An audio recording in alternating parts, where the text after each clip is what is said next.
आइए हमारे साथ एक बेहद खास मेहमान आज कार्यक्रम में शामिल हो रहे हैं। एक्सिस बैंक के चीफ इकोनॉमिस्ट और साथ ही एक्सिस कैपिटल के global research head Neelkanth Mishra साहब हमारे साथ कार्यक्रम में शामिल हो रहे हैं। आप एक्सिस कैपिटल के होल टाइम डायरेक्टर भी हैं।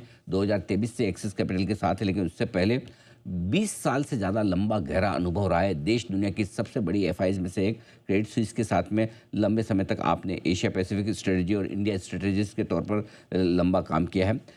आप प्रधानमंत्री जी की इकोनॉमिक एडवाइजरी काउंसिल के मेंबर भी हैं। इसके अलावा आप उड़ाई के पार्ट टाइम चेयरमैन भी रह चुके हैं। Telecom regulatory authority of India try, जिनके चेयरमैन साहब का कल ही मैंने इंटरव्यू किया, आप उसका ट्राई के भी पार्ट टाइम मेंबर रह चुके हैं। और साथ ही साथ आपने अपनी प्रोफेशनल जर्नी में दो बड़े दिग्गज संस्थानों के साथ भी काम किया, जिसमें से एक एचयूएल है और दूसरा इन्फोसिस। यानी कि अब तक सारे के सारे बहुत ही बड़े और रेपुटेड असाइनमेंट्स नीलकंठ मिश्रा साहब ने अपने करियर में लिए हैं। सर, गुड मॉर्निंग, बहुत बहुत स्वागत है आपका। धन्यवाद हमें समय देने के लिए। और नीलकंठ सर के बारे में मैं आपको बताना चाहता हूँ, भले ही उन्होंने 20 सालों तक बड़े एफआईज के साथ काम किया, लेकिन भारत की इकोनॉमी की और एकदम दूर दराज तक की अर्थव्यवस्था पर बड़ी गहरी पकड़ सर रखते हैं। और आज हम बजट पर उनसे यही जानना समझना चाहेंगे। सर, सबसे पहले बताएं, समझाएं कि इस साल आपके हिसाब से सरकार का फोकस कहाँ होना चाहिए बजट पर? अनिल जी, हर बार की तरह बुलाने के लिए शुक्रिया।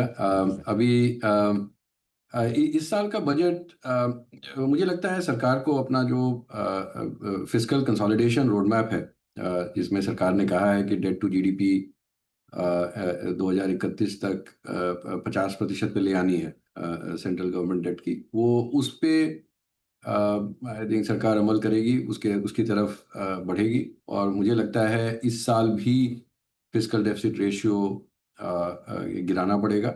सो जो 4.4% था वित्तीय वर्ष 2026 में, वो 27 में 4.2% हम एक्सपेक्ट कर रहे हैं। देखिए कहाँ पड़ता है, उसी आसपास मेरे ख्याल से सरकार टारगेट करेगी। इसके अलावा जब जब ये हो जाता है तो उसके बाद फिर अगला सवाल आता है कि भाई आप टैक्सेस बढ़ाएंगे या खर्च कम करेंगे। और मुझे लगता है कि टैक्सेस बढ़ाने के बहुत आसार नहीं है। बजट में आपको जैसे पता है जीएसटी का डिसीजन मेकिंग साइकिल अलग होता है। कॉर्पोरेट टैक्सेस कम किए गए थे, अब उसका असर फाइनली दिखना शुरू हो रहा है, तो फिर बढ़ाने के की ज़्यादा अपॉर्चुनिटी नहीं है। वैसे ही पर्सनल इनकम टैक्सेस में और ज़्यादा काटने के भी आसार नहीं है। वैसे कुछ अखबारों में आ रहा है कि शायद वो फैमिली का कलेक्टिव फाइलिंग के कारण कुछ लोगों को फ़ायदा हो सकता है, बट वो बहुत बड़ा मैक्रो इकोनॉमिकली इंपॉर्टेंट डिसीजन नहीं होगा। तो टैक्सेस में आप बहुत कुछ ज़्यादा कर नहीं सकते। आपको डिसइन्वेस्टमेंट बढ़ाने की कोशिश करनी चाहिए, ये प्रिस्क्रिप्शन है, बट मेरी उम्मीद नहीं है कि सरकार बहुत बड़ा कदम इस पे अभी लेगी। अ, तो आप फिर एक्सपेंडिचर पे आते हैं, और एक्सपेंडिचर साइड पे मुझे लगता है इंफ्रास्ट्रक्चर और केपेक्स का ग्रोथ जो है वो नॉमिनल जीडीपी से अलाइन रखना होगा, 10 से 11% का ग्रोथ रखना होगा। और एक बार ये सब चीज़ें फिक्स हो गई तो फिर आप बाकी चीज़ों पे ज़्यादा खर्च कर नहीं सकते।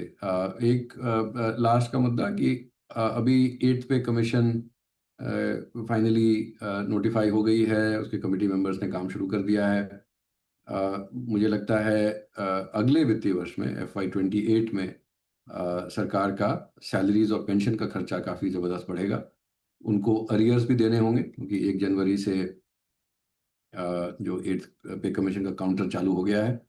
तो इस वजह से सरकार अगले साल शायद कंसोलिडेट नहीं कर पाएगी बहुत ज़्यादा, इसलिए इस साल के लिए उनको थोड़ा खर्च जो है अपना कम रखना पड़ेगा। बस ये सब यही मेन मुद्दे हैं मेरे हिसाब से। तो वित्तीय घाटे को काबू में करने के लिहाज से और साथ ही खर्चे जो कि थोड़े बढ़ सकते हैं, इसलिए कैपेक्स वगैरह थोड़ा सा कम करें। लेकिन क्या कुछ टैक्सेस बढ़ाने का डर है, या इस बार जैसा आप कह रहे हैं कि बदलाव नहीं होगा टैक्स में, यानी कि बदलाव दोनों तरफ नहीं होगा, ना बढ़ेंगे ना घटेंगे? हाँ, मुझे नहीं लगता कि ऐसे इक्का-दुक्का हो सकता है। जैसे अब जैसे मान लीजिए सोना और चांदी में मैं आपकी पिछली चर्चा सुन रहा था। तो अब वो उसके दाम बढ़ रहे हैं, उनके दाम बढ़ रहे हैं, उसकी ट्रेडिंग वॉल्यूम्स बढ़ गई हैं, स्पेकुलेटिव इंटरेस्ट काफ़ी बढ़ा हुआ है। तो हो सकता है कि कमोडिटी ट्रांज़ैक्शन टैक्स सरकार थोड़ा बढ़ा दे सोना और चांदी पे। तो इन सब चीज़ों पे कुछ-कुछ हल्के-फुल्के बदलाव हो सकते हैं, बट बाकी फिर ज़्यादातर जो बड़े टैक्स रेट्स हैं उसमें बढ़ाने की गुंजाइश भी नहीं है। और दूसरा, मुझे ये लगता है कि इस सरकार की पॉलिसी जो आप लास्ट 11-12 साल से देखें, तो यही रही है कि जितने हद तक हो सके टैक्स सर्टेनिटी पे फोकस करो, बहुत ज़्यादा जल्दी-जल्दी बदलाव मत करो। तो अगर पिछले साल ही कैपिटल गेन्स टैक्स को रैशनलाइज़ किया गया था, काफ़ी हद तक टैक्स स्लैब्स को रैशनलाइज़ किया गया, तो फिर से वो उसमें बदलाव ज़्यादा करने के का सीन तो मुझे दिखता नहीं। बात है, तो इसलिए टैक्स में बदलाव कम होने के आसार हैं। लेकिन एक चीज़ है सर, इकोनॉमी हमारी तो मजबूत दिख रही है, लेकिन ग्लोबल चिंताएं काफ़ी, और स्पेशली टैरिफ जो लगा है 50%। क्या आपको लगता है कि कुछ ऐसा किया जाए इस बजट में, या करना चाहिए सरकार को, जिससे कि इस बढ़े हुए टैरिफ का, पता नहीं कब तक निपटेंगे इससे, तब तक हम इसका मुकाबला कर पाएँ, इसके लिए क्या करना चाहिए बजट में? एक तो ये देखिए, हमने कल ही एक रिपोर्ट लिखी जिसमें हमने दिखाया कि भाई देखिए, 2022 से 25 तक, वित्तीय वर्ष 2022 से वित्तीय वर्ष 2025, यानी कि ये टैरिफ्स लगने के पहले तक ही हमारी एक्सपोर्ट ग्रोथ काफ़ी स्लो हो गई थी। और जब से ये 50% टैरिफ लगा है, सितंबर, अक्टूबर, नवंबर का क्रेडिट, ये एक्सपोर्ट ग्रोथ जो था, गुड्स एक्सपोर्ट ग्रोथ जो था, वो एक्सेलरेट कर रहा है। तो एक्सपोर्ट ग्रोथ यूएस का भी, जैसे यूएस को भी उसमें भी काफ़ी ठीक-ठाक ग्रोथ आ गई है, क्योंकि काफ़ी एग्ज़ेम्प्ट कैटेगरीज़ हैं। बहुत सारी कैटेगरीज़ हैं जहाँ पे कि टैरिफ्स हर देश पे बराबर लगते हैं। वो सेक्शन 232 टैरिफ्स कहते हैं, जैसे स्टील पे। अगर अभी सुप्रीम कोर्ट, अमेरिका की सुप्रीम कोर्ट टैरिफ्स को अनकॉन्स्टिट्यूशनल क्रिएट करती है, डिसाइड करती है, अनाउंस करती है कि सी जिस लॉ के अंदर ये टैरिफ लगाए हैं प्रेसिडेंट ट्रंप ने, उसको आईईईपीए टैरिफ्स बोलते हैं। तो आईईपीए टैरिफ जो हैं, उसके उसका ट्रिगर पॉइंट जो है, मोस्ट लाइकली जब भी सुप्रीम कोर्ट, अभी बस डिसीजन जो है बहुत दूर नहीं है। हमारी उम्मीद है, और लगता है जैसे सरकार के, जो यूएस सरकार के लोग भी बात कर रहे हैं, कि लगता है वो भी सोच के बैठे हैं कि सरकार, ये सुप्रीम कोर्ट कहेगी कि ये टैरिफ चलने ही नहीं वाले। तो आईईपी टैरिफ्स जो हैं वो एनीवे, मुझे लगता है जो कंट्री स्पेसिफिक टैरिफ्स हैं वो उनको हटा दिया जाएगा। फिर एक स्टैंडर्ड टैरिफ्स रेट आ जाएँगे सब चीज़ पे।